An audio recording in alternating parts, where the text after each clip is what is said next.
मैं राधिका मोहन कक्षा 12 ब की छात्रा एवं हेरिटेज क्लब की मेंबर होने के उपरांत तक आपके समक्ष एक कहानी प्रस्तुत करती हूँ जिसका शीर्षक है चांद पर खरगोश। एक समय की बात है, गंगा किनारे 3 मित्र रहा करते थे, खरगोश, ऊद बिलाव और वानर। तीनों मित्र एक दिन बातचीत के दौरान महादान करने का निर्णय लेते हैं। अच्छा मित्रों, क्या तुम्हें ऐसा नहीं लगता कि हमारे जैविक रूप के अनुसार हम शिकारी हैं, हम ताकतवर हैं, कोई भागने में तेज है तो कोई कूदने में तेज है, लेकिन हमें दानवीर भी बनना चाहिए। हाँ उदबिलाव भाई, तुम्हारी बात तो सही है। हाँ उदबिलाव भाई, तुम सही कहते हो। हमें दानी नहीं, हमें परम दानी बनना चाहिए और इसके लिए सबसे अच्छा मौका होगा उपोषण महोत्सव। ऐसी मान्यता रही है कि जो इस दिन दान करता है उसे उसकी दान की हुई वस्तु और एवं उसके कर्मों का संपूर्ण फल प्राप्त होता है। पर दोस्तों, ये उपोषण होता क्या है? हे वानर भाई, तुम्हें इतना नहीं मालूम? उपोषण एक बौद्ध धार्मिक महोत्सव है। तो मित्रों, शुभ काम में देरी कैसी? तो चलो चलते हैं हम अपनी अपनी राह पर अपनी क्षमता अनुसार वस्तुएं ढूंढने जो हम दान कर सकते हैं। हाँ भाई, चलो चलो जल्दी चलो। अरे वाह, कितनी ढेर सारी मछलियाँ हैं। चलो, दान करने हेतु मेरा काम तो बन गया। अरे वाह, इन बगीचों में कितने ढेर सारे आम के पेड़ हैं। अरे वो देखो, वो आम का गुच्छा, चलो मैं वो ले चलता हूँ ताकि आने वाले भिक्षुक मुझ पर ज्यादा प्रसन्न हो। ये मीठे आम खाने के बाद वो ऊद बिलाव और खरगोश भाई का तो दान भूल ही जाएंगे। चलो जल्दी। अगर मैं भोजन के रूप में घास पात दान करता हूँ तो पाने वाले को लाभ होगा, परंतु याचक को संतुष्ट करने हेतु मुझे लगता है मुझे स्वयं को ही दान करना चाहिए। जब स्वयं दान जैसी अचंभित बात देवताओं को पता चली तो इंद्रदेव चौंक उठे और उन्होंने ठाना कि वह पृथ्वी पर जाकर भिक्षु के रूप में खरगोश की परीक्षा लेंगे।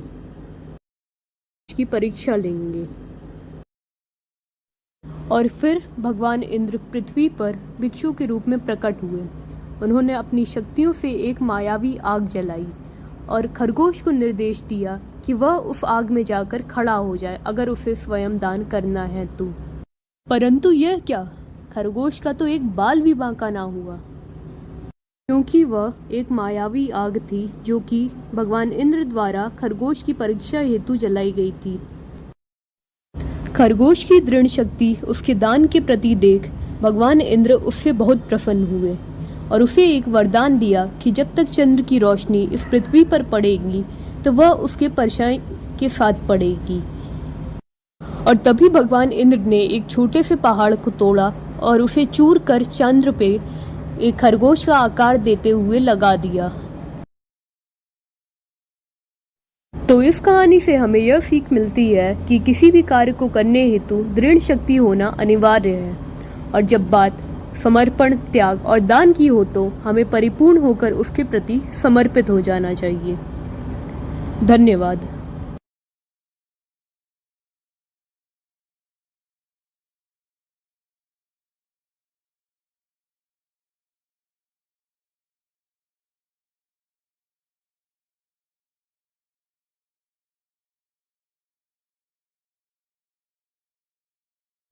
नमस्कार, आज मैं सौम्या शर्मा 10 साल की छात्रा एवं हेरिटेज क्लब की सदस्य आप सभी को महात्मा गौतम बुद्ध जी की एक कहानी सुनाने जा रही हूँ जिसका शीर्षक है सब्र का फल। एक बार की बात है जब महात्मा गौतम बुद्ध जी अपने शिष्यों के साथ धर्म प्रचार प्रसार के लिए पूरे भारत देश का भ्रमण करने के लिए निकले थे। उसी दौरान वह एक जंगल से गुजर रहे थे। तभी उन्हें बड़े ही ज़ोरों की प्यास लगी। उन्होंने अपने एक शिष्य से कहा, हे शिष्य, जाओ और मेरे लिए पानी का कोई व्यवस्था करो, पानी लेकर आओ कहीं से। उनका वह शिष्य तुरंत ही निकल पड़ा पानी की खोज में।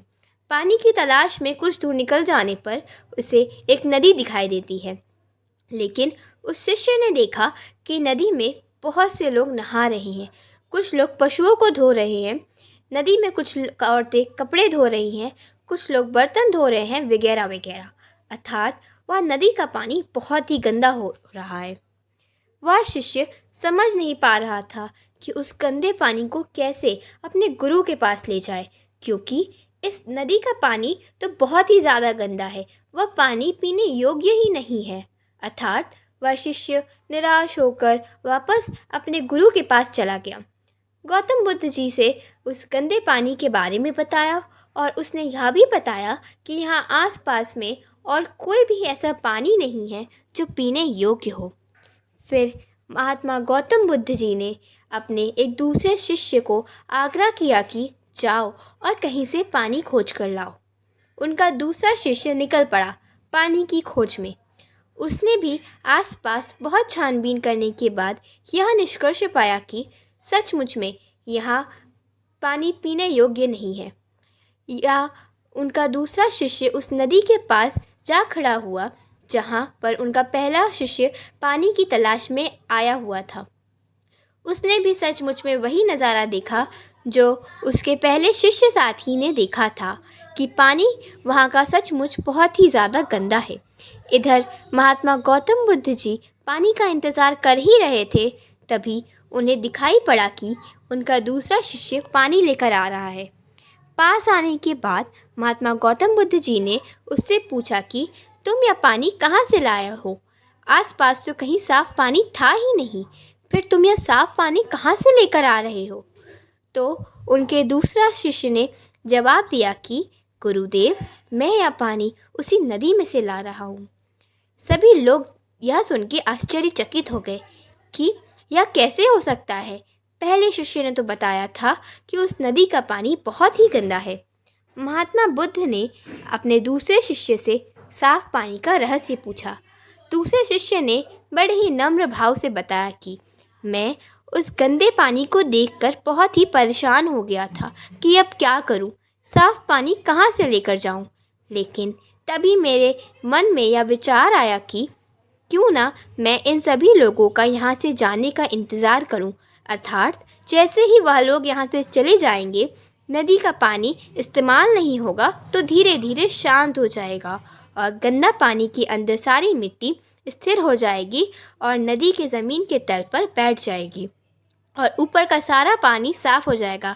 और अतः यही मैंने किया, उन लोगों के जाने का इंतज़ार किया और जैसे ही वह लोग वहाँ से चले गए, धीरे धीरे पानी स्थिर हो गया तथा उस पानी में घुले सारी गंदगी नदी के तल में जाकर बैठ गई, जिससे ऊपर का पानी साफ़ दिखाई देने लगा, यानी पानी साफ़ हो गया। और मैं वही साफ़ पानी आपके पास लेकर आया हूँ गुरुदेव। महात्मा गौतम बुद्ध जी अपने दूसरे शिष्य की इस बात को सुनकर बहुत ही प्रसन्न हुए और पानी को पीकर अपनी प्यास बुझाए तथा साथ ही साथ बाकी के शिष्य को यह संदेश भी दिया कि सब्र का फल मीठा होता है। अर्थात इसी तरह से अगर हम कोई भी कार्य करते हैं तो उस कार्य में तरह तरह की समस्याएं आएंगी, तरह तरह की परेशानियां आएंगी, लेकिन हमें उन परेशानियों का सब्र के साथ सामना करना चाहिए। सब्र के साथ अगर हम इन परेशानियों और दुख का सामना करेंगे तो अतः अंत में हम उस परेशानी और दुख से ज़रूर उभर जाएंगे। धन्यवाद।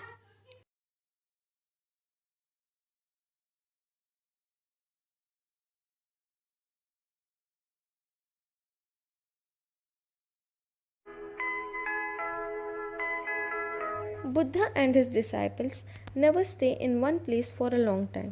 Staying for a long time will be a burden to the villagers as they depend on villagers for their food. One day, Buddha went to a village he had never before. He knocked on the door of one of the houses in the village with his begging bowl. After some time, a lady came out and she became furious to see a monk with a begging bowl in his hand. Lady started abusing Buddha. You are looking fit enough to work, then you want to have food without working. And she kept on abusing him. But Buddha stood still without any reaction and waiting for her to finish. She paused to catch her breath. Then she asked, Why are you simply standing like a stone? Say something. Buddha said, Mother, if an offer has come and if it is not accepted, to whom does it belong? Lady replied, I offer you nothing. Just get out of my place.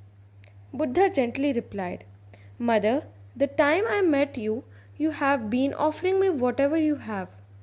The lady realized that Buddha was referring to the abuses she made on him and she asked, So your question is, if the offer is not accepted, to To whom does it belong? Buddha smiled. Lady realized her mistake and she bowed to Buddha for forgiveness. Buddha finally said, as a mirror reflects an object and a stand still lake reflects the sky, take care of what you speak and how you act is always good. For goodness will always cast back goodness, and for harm will always cast back harm. Then she bought some food for him. Buddha thanked her and he continued his journey. Moral of the story: never let anyone take control or empower you through their anger and words. Instead, be the mirror and reflect them.